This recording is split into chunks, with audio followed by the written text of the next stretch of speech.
Good afternoon, everybody, and welcome to our first webinar of 2022 on the mobile tech trends of this year. Today, Arran has kindly taken some time out to talk to us about what his thoughts are for the coming year. Arran is the head of client engagement here at IndieSpring, but he's actually one of our residential techies. He's a tech enthusiast. He was before he worked for us. He's always coming in talking about new things. But he has warned me that he's got quite a lot to rattle through today. So if he goes too quickly for anybody, please whack some questions in the Q&A or email us after this webinar. But I did set him the difficult task of not spending all day on this topic, but limiting it to half an hour. So with no further ado, I'll hand you over to Arran. Arran. Thanks, Dave. As Dave pointed out, I'm head of client engagement here at IndieSpring, but a bit of a tech enthusiast myself. And picking a few mobile tech trends, especially that are going to affect businesses, wasn't all that difficult, but bringing them down into something that we could fit into a half-hour, 40-minute slot was pretty hard. So I'm gonna rattle straight into it, and first of all, we'll talk about the agenda. So we're going to talk about foldable devices and the ongoing development and maturity that's happening there. And especially how Samsung are investing heavily into foldables and how we're going to start seeing more of them on the streets and start having to think about them more when we're designing mobile apps. We're going to talk a little bit about artificial intelligence, machine learning, and their effect on mobile technology, how they're integrated already into the majority of devices that your users are going to be using, and how we can take advantage of that. We're going to talk about the advantages of how operating systems are beginning to merge together and cross-platform applications are becoming more common. Then we'll go on to the Metaverse, probably something that's going to be more of a 10-year thing rather than a one-year thing, but definitely worth talking about. And obviously no summary of the tech trends of 2022 is going to be without crypto and NFTs and other blockchain-enabled technologies. We'll talk about some wearables, also some Internet of Things devices as we move into 2022, and progressive web apps, instant apps, and on-demand access for users, and obviously some key trends that you guys can act on now. So moving straight in onto foldable devices, I'm going to just pull up a quick demo of one of the foldables and how it works. So as you can see, this is actually Samsung's latest, the Galaxy Fold 3. And you can see that it has a regular phone screen on the front, but opens out into a pretty reasonably sized tablet. So I'll move that out of the way because that's going to get very distracting very quickly. As you probably know, this isn't the first generation of Samsung Foldable or even Foldable out on the market. They've been around since about 2019, but we are starting to see a big increase in the number of people using them. They've increased fourfold from 2020 to 2021, and that is generally predicted to continue in the same way. So we're expecting more foldables out on the market. A big part of the reason that we're saying that is the investment in it's been massive from Samsung. They've invested so heavily in foldable technology, and in fact have actually converted one of their manufacturing facilities purely to foldables. So we're expecting them to continue to release foldable devices, for prices to continue to fall. And they are definitely the big players. The reason we're talking Samsung so much is they have an 85% market share in the foldables market. And in fact, there's only 4 facilities in the world which can manufacture foldable screens, 2 of them being in China. So they're supplying the likes of Huawei and Xiaomi, as well actually as the Motorola foldables that you might have seen, like the new Razer phone. Obviously, there's an issue there that we could see some market dominance from Samsung, and that they might withhold this technology. They own a number of the key patents on foldable tech, but it does look like it's very likely there'll be a Google foldable later in the year, which will use Samsung panels. And there's also, it looks like LG are going to be manufacturing foldable panels starting this year, and it's rumored that they're going to be providing those panels for Apple. So we might even see foldable devices in the next couple of years from Apple. So what does that mean for us as developers and for you as businesses? Well, first of all, as foldables continue to grow, we're going to need to adapt new development methods and new UI tests around foldables as a standard, something that we expect users to be using.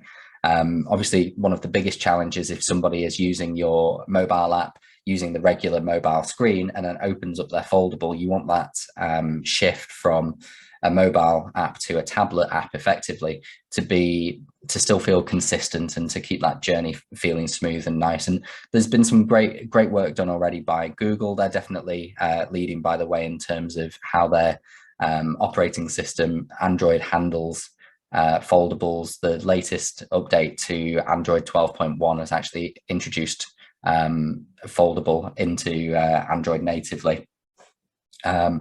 So with more screen space available to us, there's loads of things that we can do that we weren't able to do previously. And we could see mobile devices being used more for things like productivity and remote working, where at the moment a laptop or a tablet is in the main what people would use. And as well, a creativity focused app. So things like Photoshop on the tablet version of Photoshop, a lot of the functionality could be recreated in there. Another thing as an aside, which is quite interesting, is that Samsung devices and Android devices have for a while actually had the capability to be used as desktop devices. So plugging in a screen will allow you to run a desktop version of Android. So we might start seeing people abandon those larger form factor devices like laptops, because they can get the majority of stuff done on these kind of devices, and they can get that plugged into a larger screen and a keyboard if they do need the functionality of a laptop or a desktop. So moving on to artificial intelligence and machine learning. I'll just quickly run through the definition of each because it can be quite confusing. So artificial intelligence is the capability of a computer system to mimic human cognitive functions, such as learning and problem solving. And through AI, a computer system uses math and logic to simulate the reasoning that people use to learn from new information and make decisions. So usually that'll be using what's called a neural network. You'll essentially flood the neural network with a ton of relevant data, whether that's photographs or whether that's text or voice, and essentially you want to teach them using that data. And machine learning, that's an application of AI, and it's the process of using mathematical models of data to help them learn without direct instruction. So as I alluded to earlier, there's already tons of AI and machine learning tech inside the devices that we already have, whether that's iOS or Android. Both Google and Apple are producing their own chips, which have a specialist AI chips in there, which help them to do some of this stuff. So I'm not going to run through each of these individually, but things like speech and voice recognition obviously are being used across both for Siri and for Google Home. Google Home devices, Amazon Alexa devices all use that technology as well. You've got things like improved battery life and performance. So for both iOS and Android, they use AI and machine learning to work out how you're using your device and how they can use that to improve your battery life when you need improved battery life, or improve performance when you need improved performance. You've got things like eye tracking. So a lot of devices now, they'll keep the screen on when you're actually looking at them and actively using the screen, but they'll switch the screen off to save battery when they know that you're not. So I'm going to quickly move on to a quick demo of one of these actually, which is the smart photo and video editing. So this is something which was introduced on the Google Pixel 6, uses Google's AI Tensor Core in order to remove things from the foreground or background of images that you've taken. So that might be somebody that stood in the background and photobombed you. It could be something slightly in the foreground, but this is probably easier to show than tell. Oh man, no, we can't do that. Got to get rid of him. Couldn't guard me then, can't guard me now. Bye-bye. Just like magic.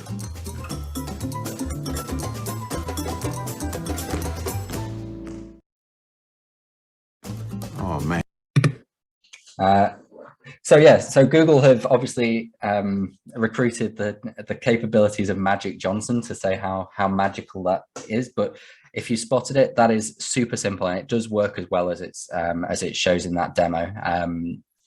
Reintroduces the background behind whatever you've removed. You just circle it. It works out exactly what you're looking to remove just from doing that, and the results really are quite amazing.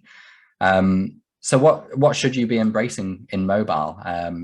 As I say, the majority of this stuff is on your device already, things like fingerprint scanning and biometrics.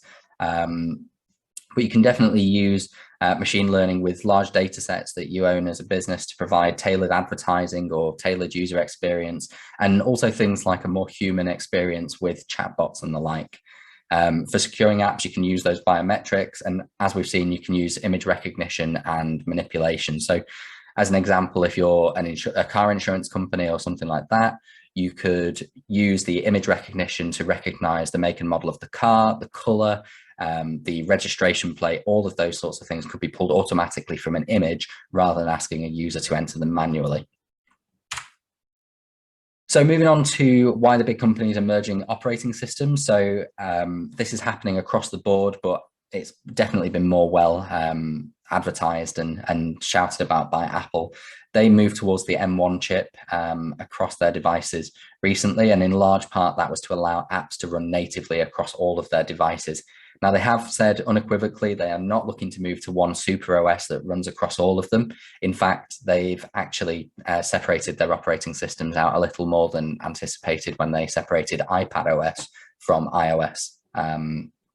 But what we are seeing is that you'll be able to use apps across all of these devices, whether you've got an iMac, a MacBook, or an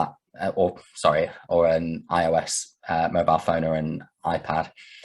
The same with Google Chrome. They've got their Chromebooks out in the market, and they're all running Chrome OS, and they now support Android app support. And even Windows in Windows 11 is starting to add some support for Android.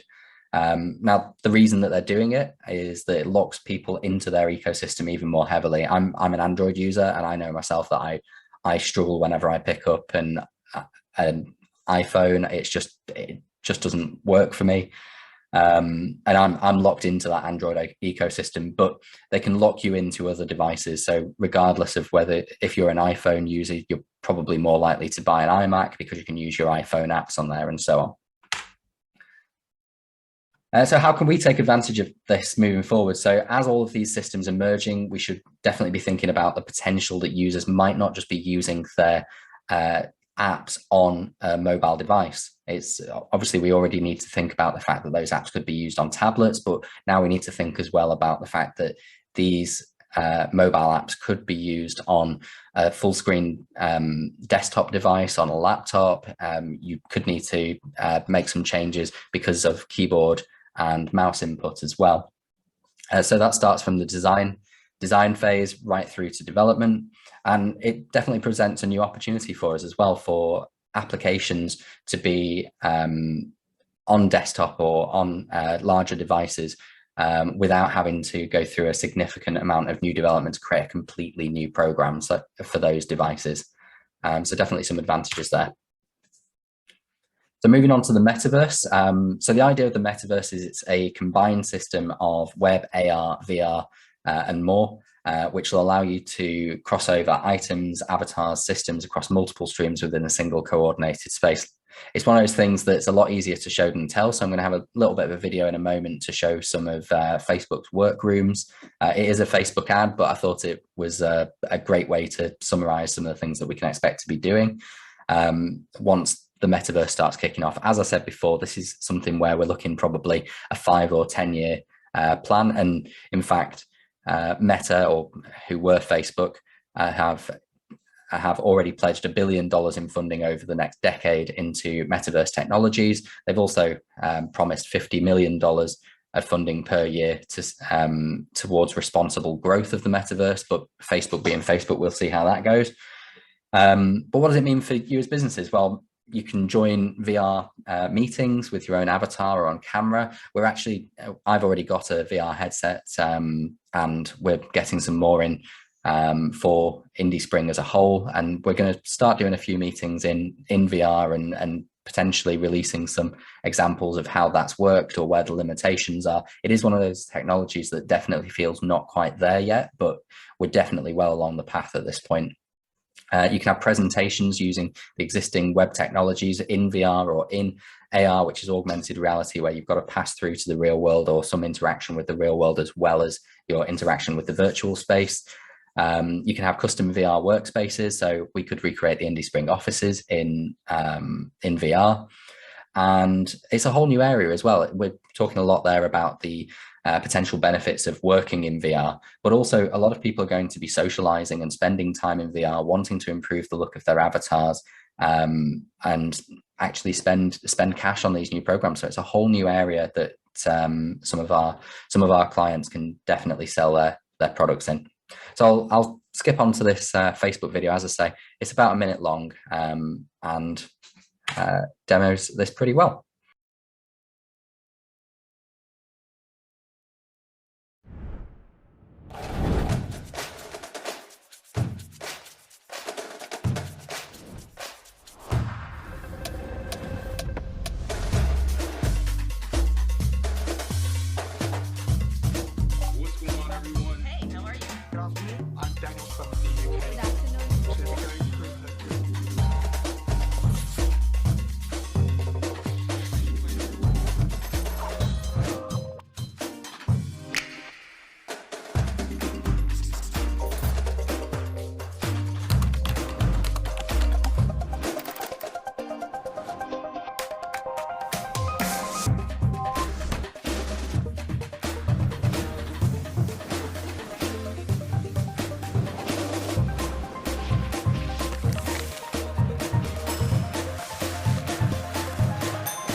Cool. So as you'll have seen from the video there, there's a ton of different ways that we can use the metaverse for productivity. A lot of it's not quite there yet, but you can see the seeds of it becoming something really usable. So one of the things that you could do, for example, I've got a big widescreen monitor that I use, which is really helpful for productivity, and definitely wasn't just bought for widescreen gaming. But you could set up, for example, a big multi-monitor setup in virtual reality. You can have pass-through of your keyboard. At the moment, that only works with a couple of keyboards, Apple's Magic Keyboard being one of them.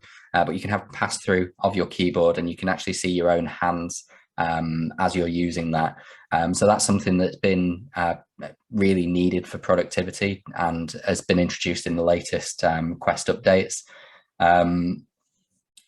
Yeah, there's plenty of things that you can do in there, and as I say, we're going to have some videos that deep dive into this a little bit more, and we're going to hold some actual meetings in the metaverse and feedback on where exactly that's lacking still, and the things that do work really well. So there are some obstacles in the way of working in the metaverse. There's a pretty high cost at the moment. That's come down massively. I bought a first generation Vive headset that cost me over £1,000 probably 3 years ago. We're now down to about £300 for a standalone headset. So previously you'd have also needed a pretty decent spec gaming computer to run this. Now you can have a standalone headset which runs without a PC and costs about £300. And I'm expecting that to continue to fall. User capture is something that's really lacking at the moment. So you might have noticed those avatars that were on the video that we showed had, really quite complex facial expressions. At the moment, that isn't really the case. You get the old flapping lips when you're talking and the occasional blink so that it doesn't look too uncanny valley, but they're not synced with your actual facial expressions and with your actual blinking. So one of the things that I think is really important to bring into this technology so it can be used for more serious business is actually capturing that sort of thing. So I'd expect there to be some level of eye tracking in future versions, and also possibly cameras picking up facial expressions as well as things that are going on outside of you. And the same with the peripherals I mentioned earlier, with keyboards and mice not really being quite there. In fact, this is how quickly things are moving along. Since we wrote the setup for this, that's actually changed, and we are seeing more keyboards move into there. So yeah, moving on from the metaverse, as I say, we couldn't really talk about the tech trends of 2022 without talking about blockchain, and definitely not NFTs. That's probably the biggest thing that people are talking about at the moment. So just quickly to run through it, the blockchain is a system in which records of transactions are maintained across several networks, several computers that are linked in a peer-to-peer network. Now that's used to verify both things like cryptocurrencies like Bitcoin and Ethereum, and also NFTs as well. So the difference between those cryptos are like physical money. They're fungible, they can be traded, they can be exchanged for one another, and they have a specific value against each other. So Bitcoin and Ethereum both work off that model. Whereas NFTs, and we've got the Bored Apes there as a bit of an example of NFTs, they shift this by making each token unique and irreplaceable. So if you own a particular NFT, then that is unique to you, and therefore can have a different value from somebody else's NFT. So what does this mean for your business? Well, to be frank, for a lot of people, it's not going to make a huge difference to them. It's all bleeding edge stuff. A lot of businesses aren't going to be affected. But if you are involved in financial tech, the arts, cybersecurity, insurance, or politics with voting systems, all of these are ripe for disruption from these technologies over the next few years. We're starting to see mass adoption of crypto. As mentioned here, El Salvador now actually accept Bitcoin as legal tender, but that's still a little ways away. And I'm going to go out on a limb here and say that NFTs are still to prove their real value. There's a good chance that things like the Bored Apes are trading well above their true value, and we might see a big crash. But there's definitely uses for NFTs. I was talking to a client, to somebody recently who was talking about verifying actual physical items using NFTs. So things like comic books or card collectibles, where they have a specific certificate to say the quality of the item that could be backed up with NFTs, so that you've got a digital certificate which can transfer ownership alongside the actual item if you're selling it.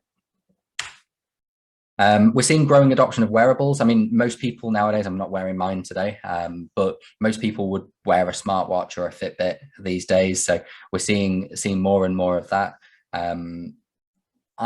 Apple have really led the charge when it comes to smartwatches, with Samsung and Android, well, Wear OS, which is Google's Android version for wearables, lagging behind a little bit, but we are starting to see other wearables as well. There's an example there in the Ray-Ban smart glasses, which capture video and audio, and obviously we've seen the failed attempt at Google Glass in the past, where it actually put information onto the lens of the glass so that you could see that while you were walking around, and you could overlay, for example, Google Maps directions onto there.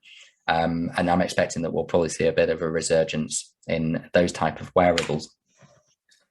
There are obviously some concerns around this, things like data capture and privacy, especially with those glasses. But as well, think about the fact that your heart rate is being captured. A lot of your health data is being captured by smartwatches.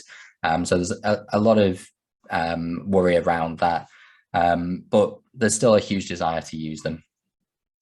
We should definitely be using wearable tech to streamline processes or to provide simple information to users. Most people don't use their wearables as a replacement for their phone. They use it to expand on it. So generally providing useful notifications and things like that through the through a smartwatch or similar is the way to go. And related to this are the Internet of Things devices. So more than ever, you can have your car, your house, your fridge, all sorts of different devices attached to the internet and providing all sorts of data. So moving on to PWAs and instant access apps. So PWAs are progressive web apps, and they recreate most of the functionality of native apps, but they use web technologies to do it. And that often results in a lower cost. And it also means that you get over the hurdle of having to get somebody to download your app before using it. We also have on-demand apps or app clips, which will allow you to effectively have a micro app which loads up at the bottom of the screen from a website and allows people to interact with your platform. So some of you might have seen, if you're booking a trip to the cinema and you use Google, they actually use an on-demand app in order to provide that. And you can go through the entire process of buying your cinema tickets, whether it's from Odeon or View or whichever provider. It's effectively the on-demand app runs you through their website in a far more simplified way, just using a little pop-up. So that's a really cool implementation of that. So when and where can we do this sort of thing? Well, simple transaction journeys are the obvious place. So that's a great example of one. But you could use this for if you're looking to sell products directly from a Google search. You could use this if you're looking to move people from a website where they found you to straight through to a sale as quickly as possible. Events and ticketing are obviously great examples of that. Just think about things where you want to remove a barrier to entry. You don't want them to have to go through a whole complicated website, and essentially can just give them a form or a few buttons to click through instead.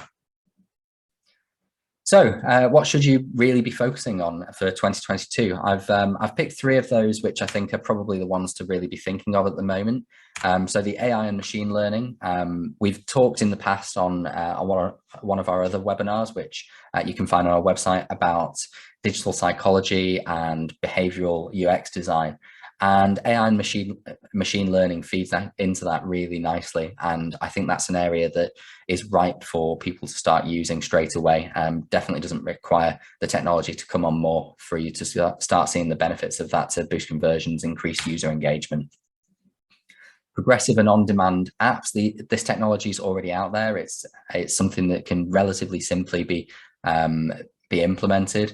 And making the process of transaction simpler is always going to be useful, and as well deploying across more platforms so you can reach more people. And then finally, things like wearables and Internet of Things. So think about Android Auto in your car or Apple CarPlay. Think about what you could do with having access to somebody's watch or their glasses, and you can gather more data and optimize their experience from there. So I've run through that. I think I've managed to do that just about in half an hour. So I'm going to hand over to Dave quickly, as he's been monitoring the chat, just in case there's any quick questions now. But if there's anything that you can think of post-webinar, or if there's anything more detailed you want to go through, feel free to email Dave. That's dave@indiespring.com. And I'll do my best to answer any questions that you have. And as I say, this has all been reasonably high level, but happy to dig into the detail a bit more with anyone who's interested. Yeah, thanks, Aaron. You said you were worried about keeping it to half an hour, but you've absolutely nailed it. So I really appreciate that, mate. Yeah, as Aaron said, if you do have any follow-up, please email me and we'll make sure we get back to you. A recording of this webinar will go out to everyone who's attended next week. So if you want to rewatch it or refresh yourself from anything that Aaron said today, we'll get that to you over the start of next week.